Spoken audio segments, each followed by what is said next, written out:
بسم الله الرحمن الرحيم. السلام عليكم ورحمة الله وبركاته. بسم الله الرحمن الرحيم. الحمد لله وحده، والصلاة والسلام على من لا نبي بعده، وعلى آله وصحبه أجمعين، وعلى من اتبعهم بإحسان إلى يوم الدين. أما بعد، أعوذ بالله من الشيطان الرجيم. وإذ غدوت من أهلك تبوئ المؤمنين مقاعد للقتال والله سميع عليم. إذ همت طائفتان منكم أن تفشلا والله وليهما وعلى الله فليتوكل المؤمنون. صدق الله العظيم. Hudaý tebarek ve taala hemmeňiziň etýän taat ibadatlaryňyzy öz fazly kerem bilen kabul etsin musulman dogallar. Hudaý tebarek ve taala hemmeňiziň dergahyna galdyrýan gollaryňyzy, Allah'ın dergahına açýan ellerinizi, Allah'ın dergahına etýän dogalaryňyzy, sanayan tesbihat, taqdisatlaryňyzy Allah öz fazly kerem bilen hemmeňizden kabul etsin. Hudaý taala can saglygy, emniyeti başymyzdan ayırmasın. Dini oturuşklary Hudaý tebarek we taala bereket berip, aýtýan işleýänlere Allah amel tawfigini hemmemize nesip etsin inşallah. Bir evliyalyň birinden bir sorapdyr musulman dogallar. Cehennem nirde bolýar, cehennem nirde diýip bir evliyalyň birinden bir soraýar.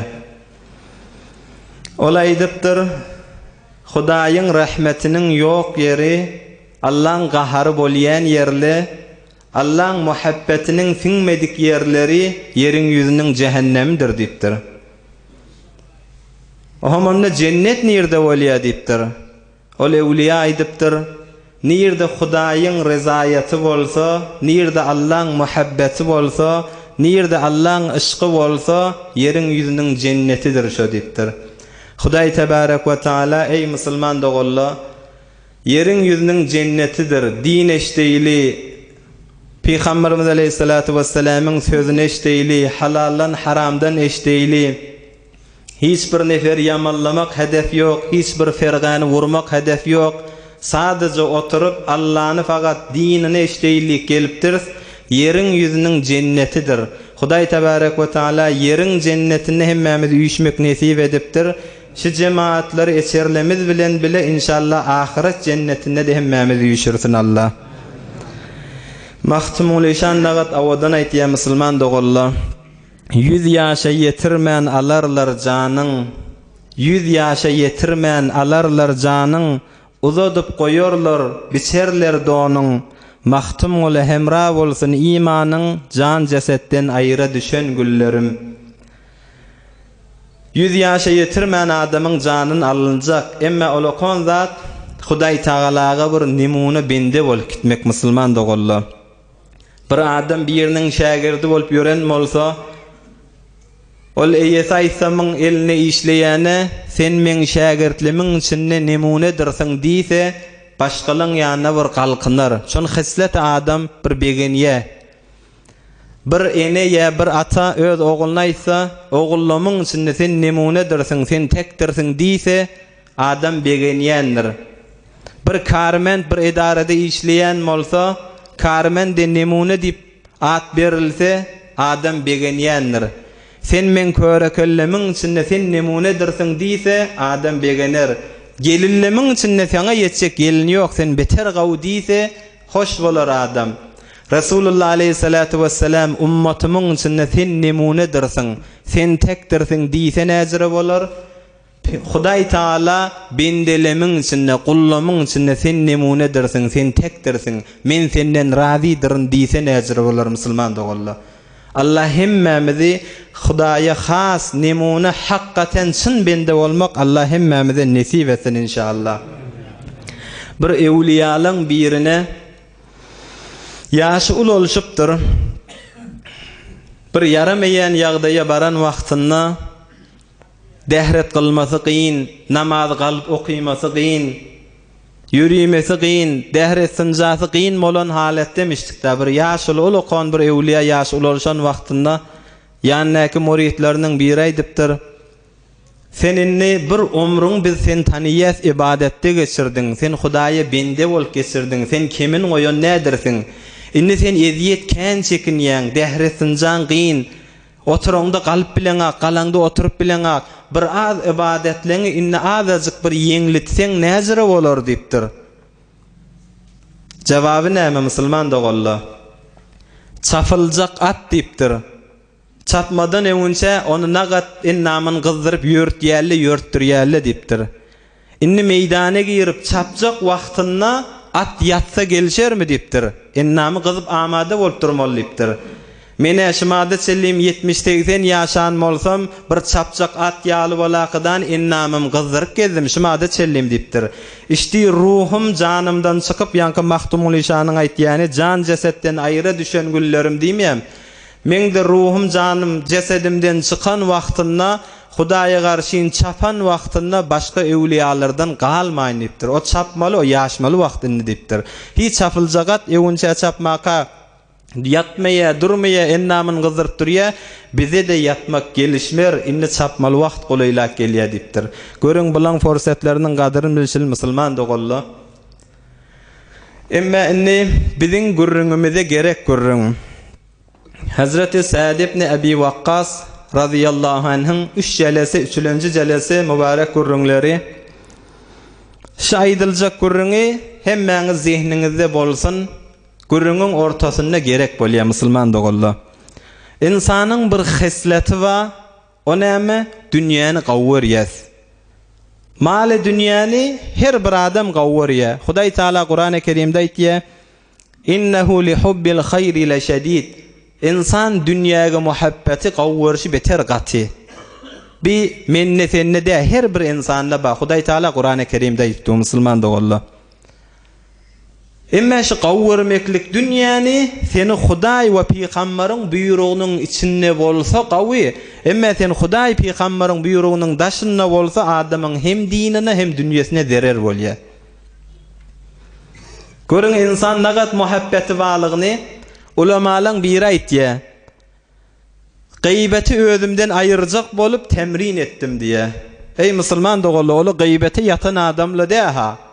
Yalňyşa kadan gıybet edasala da bula bernama goýýanmyşdyklar, ahlagy temrin etýänmişdikler. Gıybeti özümden ayıracak bolup özüm nezr ettim diye. Men yalňyşyp bir wagt bir musulman dogonumyň arkasyndan gıybet edagasam, şol gıybetimin beraberinde şoň deňinde bir gün arada tutaýyn diýip nezr etdim diye. Nefsini agram salypdyr ha. Gördüm yalňyşyp bir gıybet bolly arada tutýan. Yine soňram yalňyşyp indi gıybet galarmy kädidim? Yo, yine yalňyşyp adam gıybete baraýan, yine arada tutýan. Ay aradala näçe güne bardy gıybet menden arada bilen onu kesip başarmadym özümden. Soňram nezr etdim. İnni men gıybet edasam arada tutsak diýmedim. Inni gıybete barasam mal çıkarıp sadaka verecek. Mal çıkaracak. Her bir gıybetimin beraberinde mal verecek diýemde. Soňram şu bu gadry mal adam gawwurýanmışdy. Gıybet etjek bolamda iýem o çıkaracak malym ýadyma düşýär. Gıybet küllen menden gally diýdi. Yani adam dünýäni gawwurýarlyk işi musulman dogolla. Ey dogonum, ey aýallygon. Öňçe özüme aýtýan soňram siz musulman dogollara haýsy birimize sen bir günah etseň, sen bir gıybet etseň, sen hesabyňdan, sen jübiňden falança miktar o gıybet edilýän tarafa geçýä diýilse, hiç bir adam gıybete barjak ýa-da. Sen gıybet etseň, sen hesabyňdan, sen jübiňden, sen malyňdan falança miktar o gıybet edilen tarafa geçilýä diýilse, hiç birimiz gıybet etmeýär musulman dogolla. Biziň sogabymız azajyk dünýämiz şelle erzişi ýokmy? Gıybet edende sen dünýäňi bermäne razy bolmaýan, emma sogabyň merpdiň. Sen azajyk dünýäni bermäne razy bolmaýasa hiç gaýsymiz.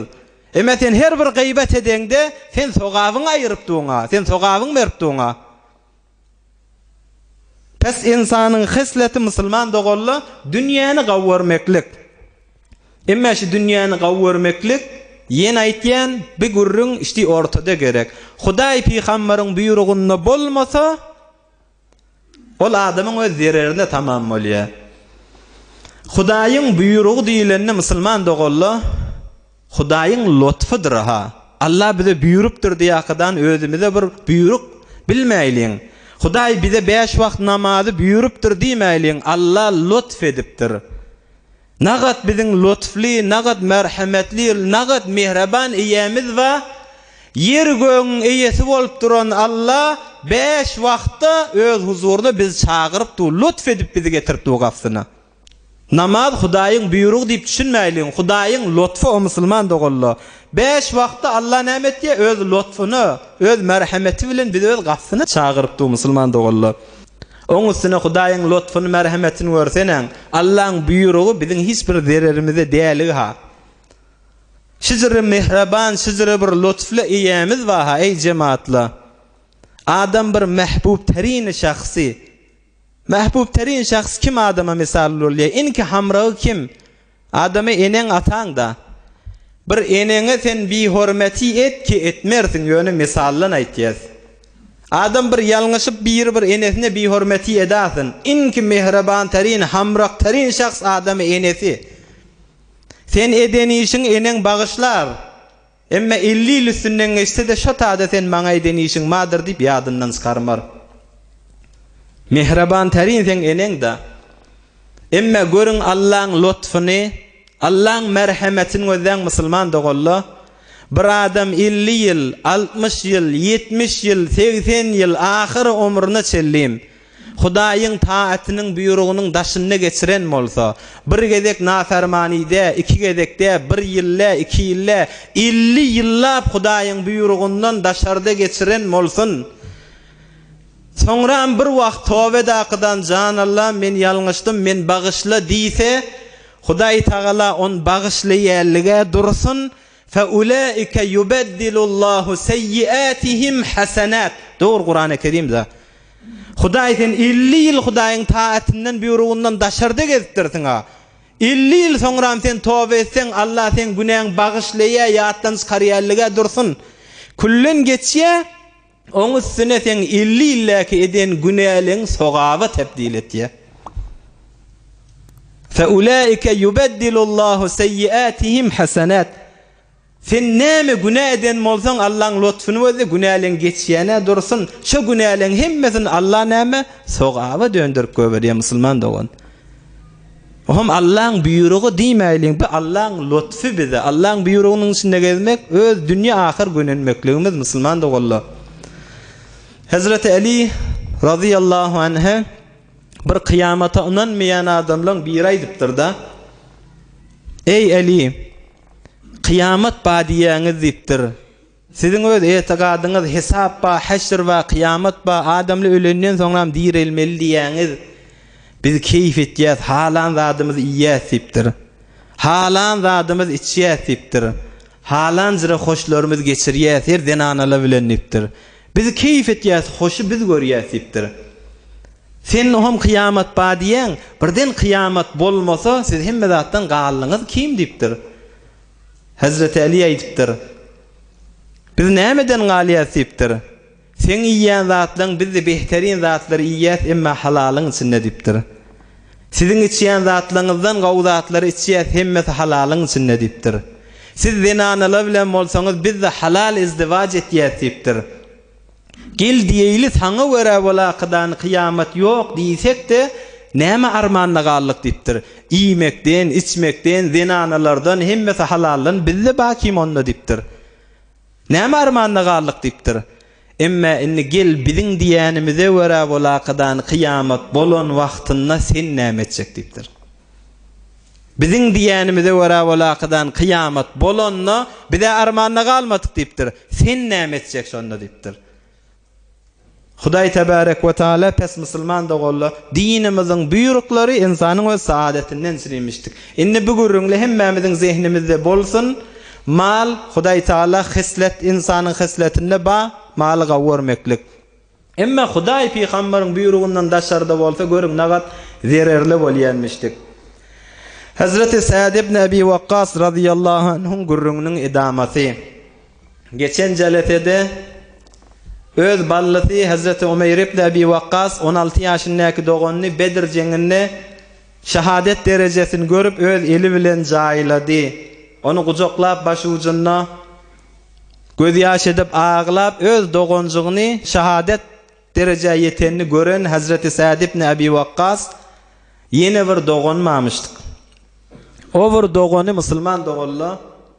Hazreti Sa'd'i näçe jelese ber aýdyp durus. Nagat yüreginde hiç kime bir kinesi yok. Cenneti adam lagaplarını Peygamberimiz Aleyhissalatu vesselam'dan buğuşluklary ally.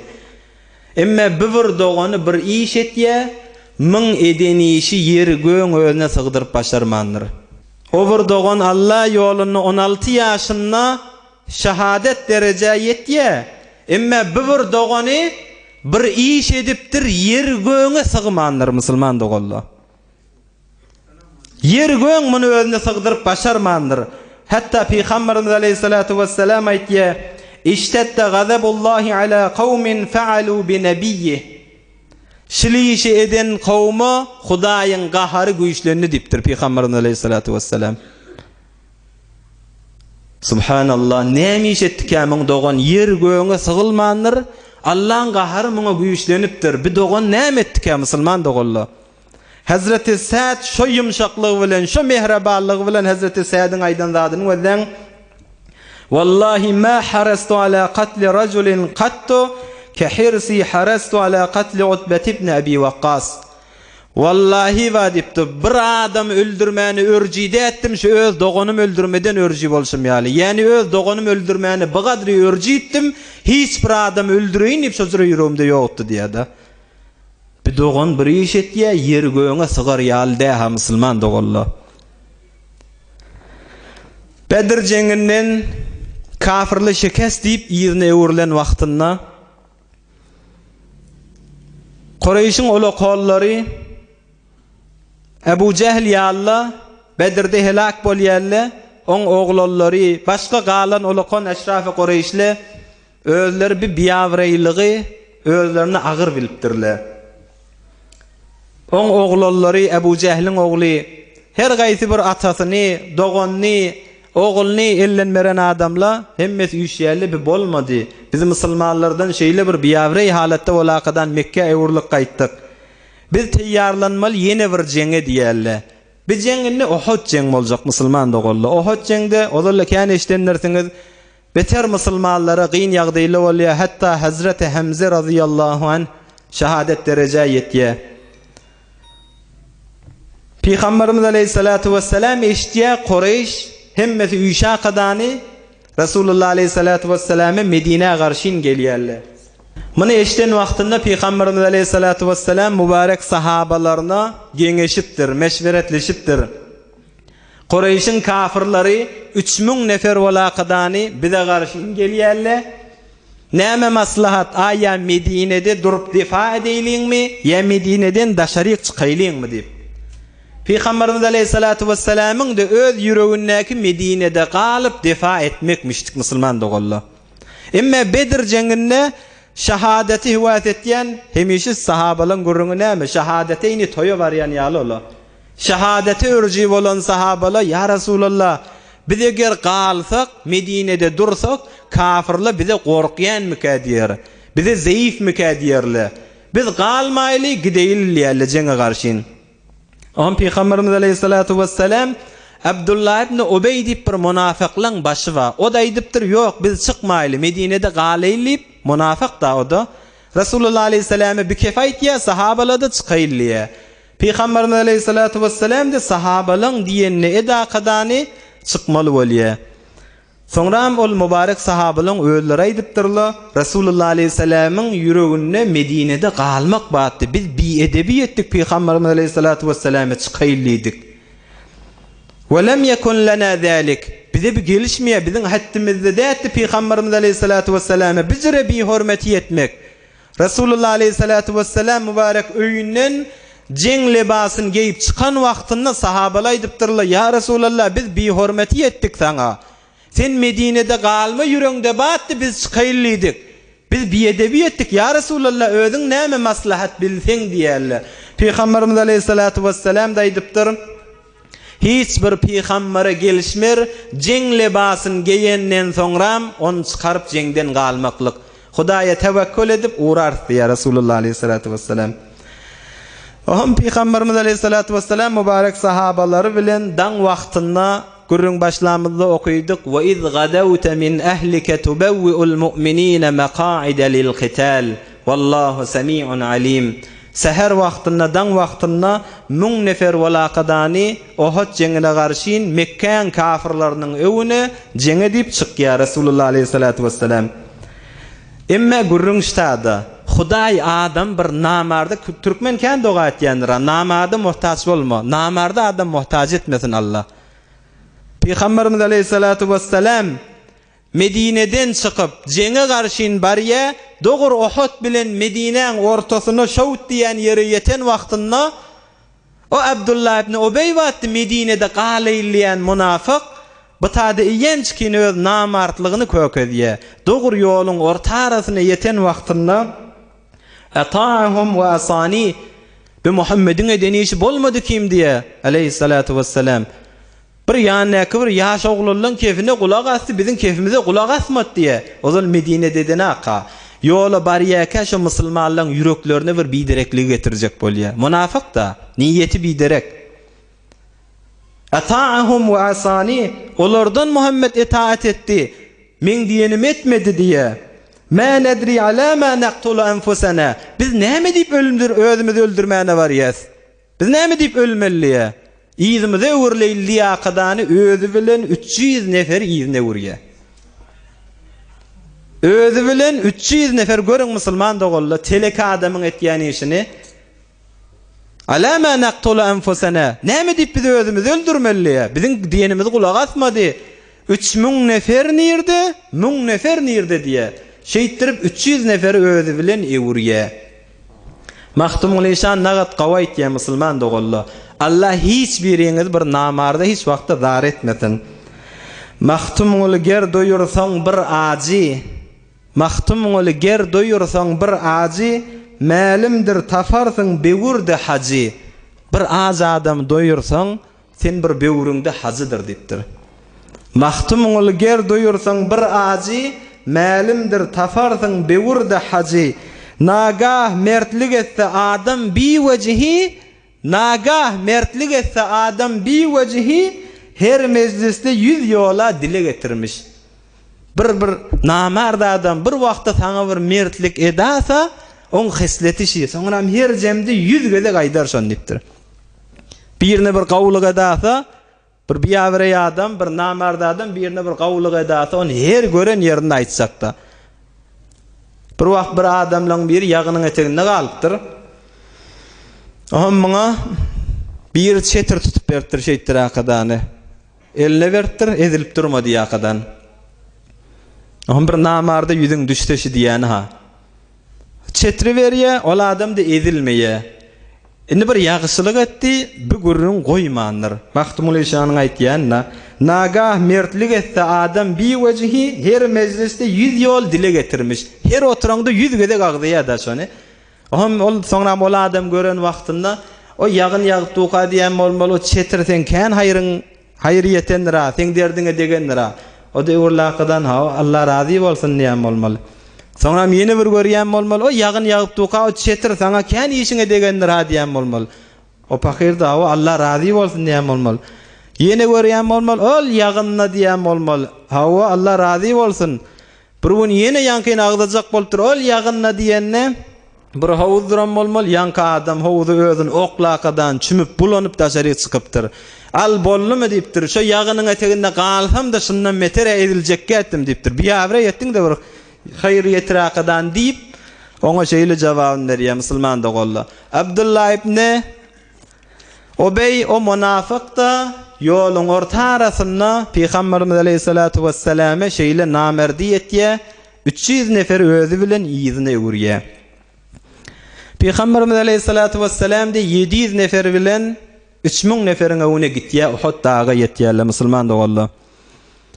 Uhud dağa ýeten wagtlarynda Rasulullah aleyhissalatu vesselam arkalarını Uhud dağı verttirle.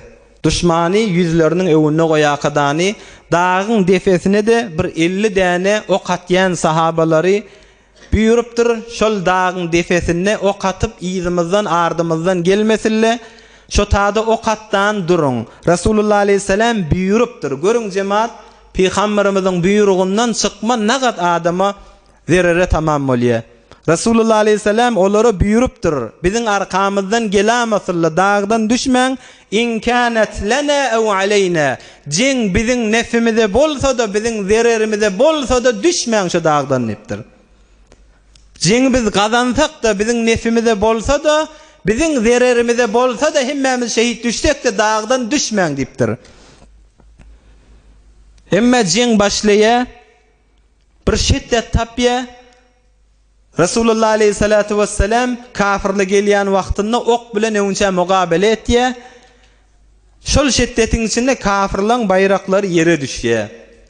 Oňam ola ýyzlaryny urýar. Qurayşyň kafirlary ýyzlarynda gasmany durýarlar. Görmäni şekest diýdiler.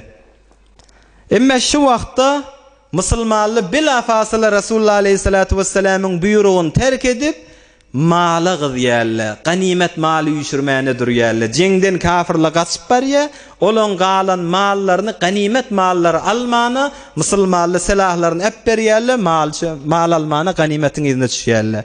Dağın defesindäki duran sahabalar Resulullah aleyhisselam olara buyurdy. Biz hatta nefimize bolsa da, zererimize bolsa da düşmedi yerleri. Ola da ayinni jenge tamam bolly musulmanlar uttu diýip näçe nefer gaýtdy.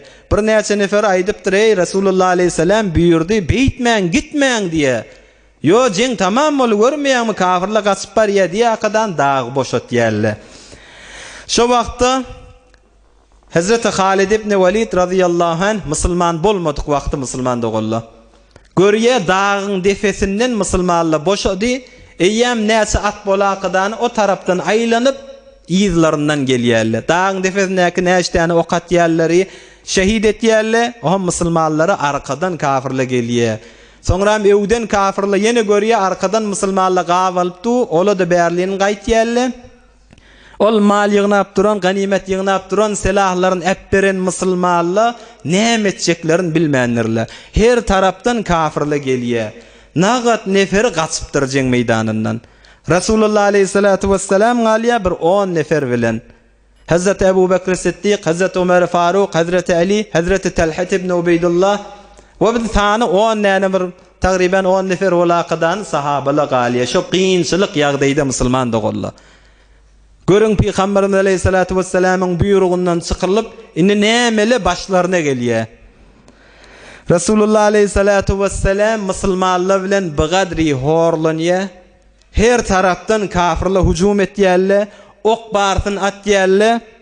Hazreti Ebu Dujana radıyallahu anh arkasyny tutup durupdyr Resulullah aleyhissalatu vesselama. Peygamberimiz gujaklap Resulullah aleyhissalamy ol düşmany arkasyny merip duranyny arkasyna bigadri okla gelip çümtür eýne bir okur kirfiň arkasy ýaly bolup galdy diýdi.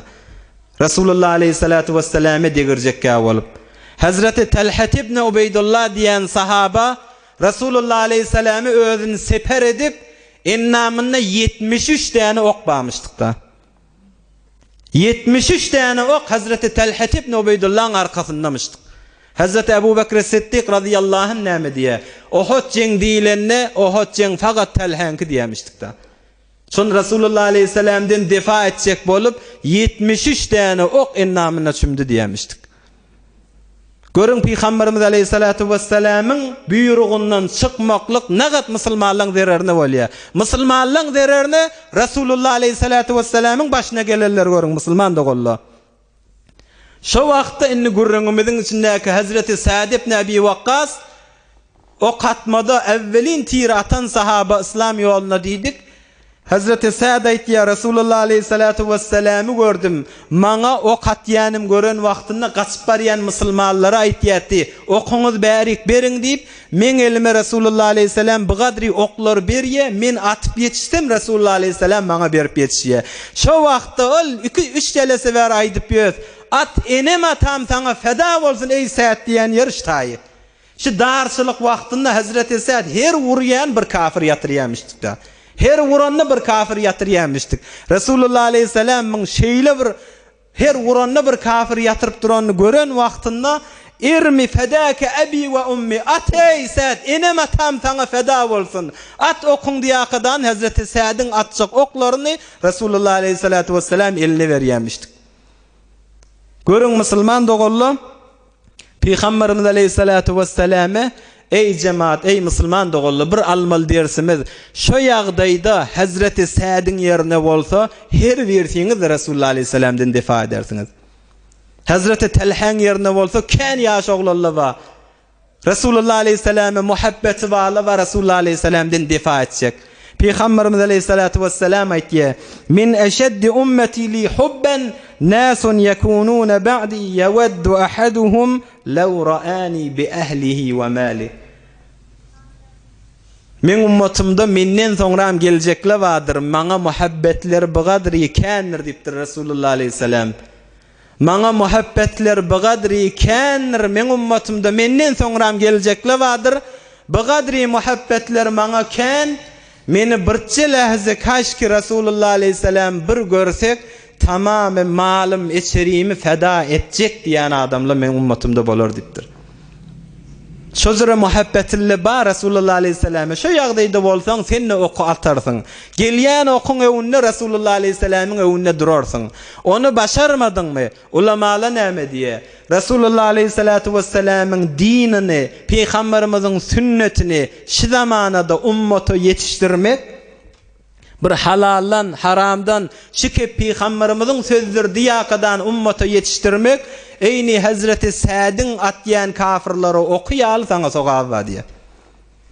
Şu zamanada sen şon başarmaýanda başardyňdan musulman dogallaňa bir sünnet eşitdir. Peygamberimiziň dinini eşitdir. Dogry ýoly çagyr, eyni şu oku atýan ýaly sende bir jihad etip duňda musulman dogan. Hazreti Sa'd şu ýagdaýda Resulullah aleyhissalamdan şeýle defa edip duran wagtynda imme 10 nefer o kafir kän tedadyň beraberinde nämet başarjak musulman dogully. Resulullah aleyhissalatu vesselam şu ýagdaýyň içindeki birden ol Utbet ibn Abi Waqqas we Hazreti Sa'dyň dogany gürrüňini aýtdyk. Yer göňe sygmaýan iş edipdir. Allah'ın gahar şoň edelligi sebepli geldi diýär Resulullah aleyhissalatu vesselam. Hazreti Sa'dyň dogany Utbet ibn Abi Waqqas bir daş alaqadan Resulullah aleyhissalatu vesselam'y belliye Peygamberimiziň mübarek etekden dişi we eteki dodogy ýarylýar musulman dogalla. Hazreti Sa'dyň dogany Utbe Resulullah aleyhissalatu vesselam'e bir daşı bellep mübarek dişini şehit etdi. Abdullah ibn Şihab diýen maňlaýyn ýary Peygamberimiz aleyhissalatu vesselam'yň. İbn Qami'e Resulullah aleyhissalam'yň mübarek yüzünde yarany goýýar. Ebu Amir rahip diýen bir munafyk musulmanlardan sürin bir çukurlar gazyp goýupdyr. Resulullah aleyhissalatu vesselam mübarek şol dişleri devlen wagtynda şol gazylan zadyň içine gasypdyr. Hazreti Ali bilen Hazreti Talha Resulullah aleyhissalam çekip çykarýarlar. Ey musulman dogalla, görüň musulmanlar Peygamberimiz aleyhissalatu vesselam'yň buyrugyndan çykan wagtynda Resulullah aleyhissalam'yň başyna gelen gynçylyklary görüň. Jaýsyz jebri köpdir köne jahanyň. Hazreti Mahtumul Işanyň aýşyny görüň. Jaýsyz jebri köpdir köne jahanyň. Hak aşkyna serf et boldukça janyň. Uhud uruşunda ol Mustafanyň iki dişi şehit düşen günler hey. Uhud jenginde Resulullah aleyhissalatu vesselam'yň mübarek dişleri şehit düşýär. Peygamberimiz aleyhissalatu vesselam elinden tutup Hazreti Ali, Hazreti Talha çukurdan çıkaran wagtynda Resulullah aleyhissalam aýtdyr: "Näzire gönenmel bir kawm eken peygamberlerini şiş etdiler." Näzire gönenmel kawm diýakadan Resulullah aleyhissalam şeýle aýtdy: "İştedde gazabullah, Allah'ın gahary güýçlenni ala kawmin fa'alu bi nabiyyi." İşaredakadan peygamberlerini şiş edelleri Hudaýyň gahary güýçlenni diýipdir Resulullah aleyhissalam. Mübarek gany durmaya, şygat yaralary alýa. Hazreti Ali her zat etdiye gandırjak bolýa bolmaya. Hazreti Fatime bir kulüş hasiri yakya, şon kul bolanda şon kulüni Resulullah aleyhisselam'ın yaralarına koyup şeýittirip ganyn durdupdyr. Hatta Peygamberimiz aleyhissalatu vesselam bir gynçylyga galýa, öýle namazy yaralarken bolansaň öýle namazy Resulullah aleyhissalatu vesselam oturup okypdyr. Dik kalıp okuymanı yaramandır musulman dogolla. Nämeden molluşy? Resulullah aleyhissalatu vesselam'ın buyruğundan musulmanla çıkansan. Näme dip çykdylar? Az dünya kızdılar. Näme dip Peygamberimiz aleyhissalatu vesselam'ın başına şunu getirýärler. Ey musulman dogolla. Şule hemmeti bilýärler Peygamberimiz aleyhissalatu vesselam'ın dogurdugyny, aýtýan zadynyň dogurdugyny. Onda näme dip şeýiş etýärler? Az öz nefslerini, gururlaryny, nefslerini bir azıcık yeňmän başarmanda adamla şeýtýärler. Makamlaryny ellenmerjekkä bolup etýärler. Mekkeň adamlary ýoksam Resulullah aleyhissalatu vesselam görüň edip tanyşlaryny. Mekkeň adamlary Resulullah aleyhissalatu vesselam öldüreýilipdirler. Resulullah aleyhissalam Mekkedeke. Ommany bir taýfadan biri gelip öldürse o taýfa bilen düşman boljaklar. İki tayfa bir-biri bilen gyrışsak. Onda näme diýili? Qurayşyň ola gollary şuna aýdypdyrlar.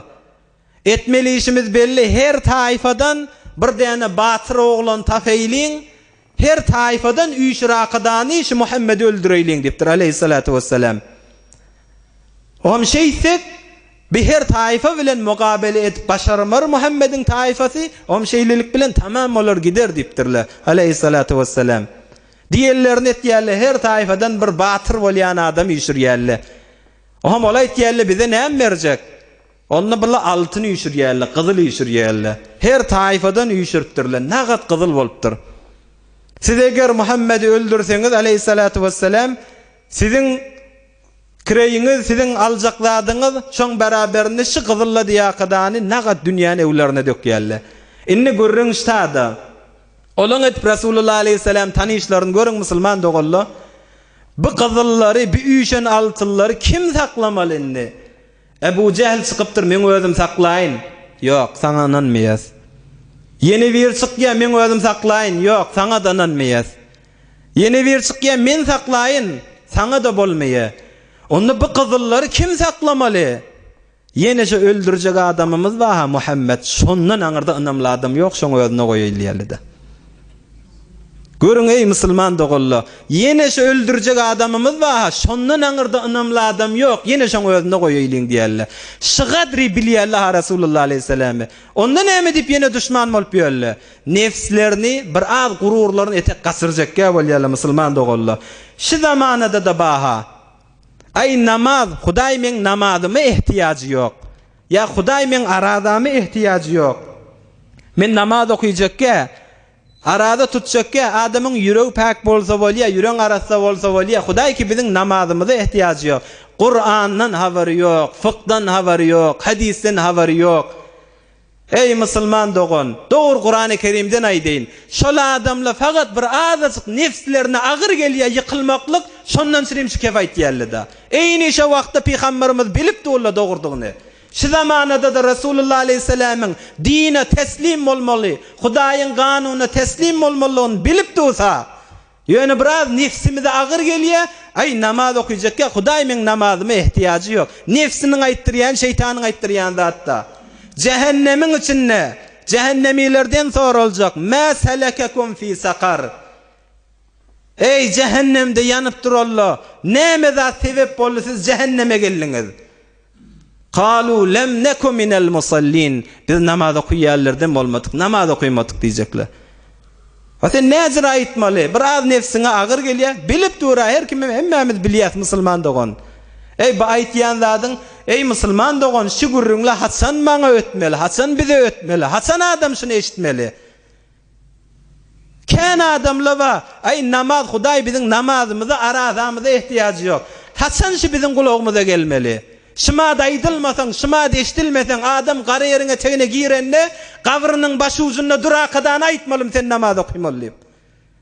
Sen Hudaýyň ýoluna teslim bolmaly ýakadan adam şumat boyun almasa, Qara yerine tegine girenni başı ucunda durup aydanın näme aýyry bar? Eyni şu wagtda Peygamberimiz Aleyhissalatu vesselam bilipdi Allah'a. Şu zamanada da şözre bilýärler ba ey musulman dogullu. Bir de Peygamberimiz Aleyhissalatu vesselam'a gelen musibetli musulman dogullu. Görün kimliň üstü bilen Resulullah Aleyhissalatu vesselam'ın buyruğundan çıkmaklyk bilen boldy. Elbette dünýä gynçylyk jaýy. Resulullah Aleyhissalatu vesselam da gynçylyklary çeken mübarek Peygamberimiz Aleyhissalatu vesselam tamamy gynçylyklary çeken bize ulgudur musulman dogullu. Görün Resulullah Aleyhissalam hatta hak ýolunda mübarek diýişleri şehit düşdi. Kän gynçylyk çekýärler we Peygamberimiz Aleyhissalatu vesselam'ın gynçylyklarynyň beraberinde bizinki hiç tätira. Bir toforla we men bir gynçylygym bar diýe. Sen gynçylygyň ulakondyr. Ýöne başga bir bendelen gynçylykda ýaşap ýören bendele we sen zindegiň, sen günüň olaň arzu etýän zatda. Senki de gynçylyk diýe kim diýjekler? Dünýäň özü bir gynçylyk imtihan jaýy. Her jelesede de aýtýar musulman dogullu. Öýlenip bilmeýän hep gaýgysy bardyr. Öýlenen oňuşmaýan hep gaýgysy bardyr. Oglany bolmaýan, oglanym bolmaýar dip gaýgysy bardyr. Oglany bolýan, oglanym diýenim etmeýär dip gaýgysy bardyr. Hudaý bäzi wagtda adamlara berip imtihan etýändir, bäzi wagtda bermän imtihan etýändir musulman dogullu. Hemmesi gynçylykdyr. Emma Resulullah Aleyhissalatu vesselam'ın çeken gynçylyklarynyň beraberinde bular da gynçylyk dädir musulman dogullu. Bular hemmetiň ahiret derejeňdir. Bir tofor ewliýaly ulamalar aýtýanmışdyklar: "Laula masaibud dunya la waradnal qiyamata mafalis." Şu dünýä gynçylyklary eger bolmasatdy başymyzda, onda biz kıyamata verşikest bolup gitjekdik. Bulan hemmesi kıyamatda biziň ewimizden çykjak sogaplamyz diýip ola gaýtamyn olja bilýärmişdik musulman dogullu. Hudaý tebarek we taala aýdan eşdellerden kabul etsin. Hudaý tebarek we taala hemmemize Resulullah Aleyhissalatu vesselam'ın buyruğunda ve Hudaý Taala'nın buyruğunun içinde ýaşamaklyk Allah hemmemize nesip etsin musulman dogullu. Bir jelesede almal dersimiz insanyň saadeti Hudaýyň we Peýgamberiň buyruğunyň içinde ýaşamak. Emma insan Hudaý Peýgamberiň buyruğundan daşarda ýaşasa hem dini hem dünýesi özüne zerer bolýandyr. Allah hemmemizi hem dinimiz hem dünýämizi Resulullah Aleyhissalatu vesselam'ın ýoly we Allah'ın rizaýetiniň içinde ýaşamaklyk Allah hemmemize nesip etsin inşallah. Ewde inşallah nime Şaban gecesi Penşembe gece erti cumga diýilip duka. O gecede garaz gayrat edin inşallah ibadet bilen geçirin, gawlyk bilen geçirin, doga bilen geçirin. Etmel doga, onda özüňiz näçe rekat namaz okuýsaňyz, günniz arada bolup bilseňiz beter gawy. Hem namaz okuyup ýyzyndan etmel dogasy: Allahumma innaka afuwun kerim tuhibbul afwa fa'fu anni. Hudaýa sen bir ötümli geçýän Hudaý, geçmände gawwarýan Hudaý, men günäm geçdi kän doga etmeli. Elbette men hemişe etmeli doga. Ýöne şo gije Resulullah Aleyhissalatu vesselam'ın tavsirany nime Şaban gijesi, bäzili Kur'an şo gijede inipdir. Ondan soňra he Kadir gijede yere in başlapdyr diýe şo nime Şaban gijeni inşallah garaz özüňize doga edin, kelaslara doga edin, bütün musulmanlara doga edin. Garaz ibadet bilen geçirmek Allah hemmemize tawfiqyn bersin inşallah. Bir elhem üç kul huwallah ötellen ruhsat bolar ýaly ewinden ýyzyndan 5 salawat bilen ya Quddus ya Allah, ya Quddus ya Allah 100 gaýtar sana berin. برای مشاهده ویدیوهای بیشتر به کانال یوتیوب سخنرانی‌های علماء ترکمن سر بزنید، مشترک بشید و منتشر کنید، اجر ببرید.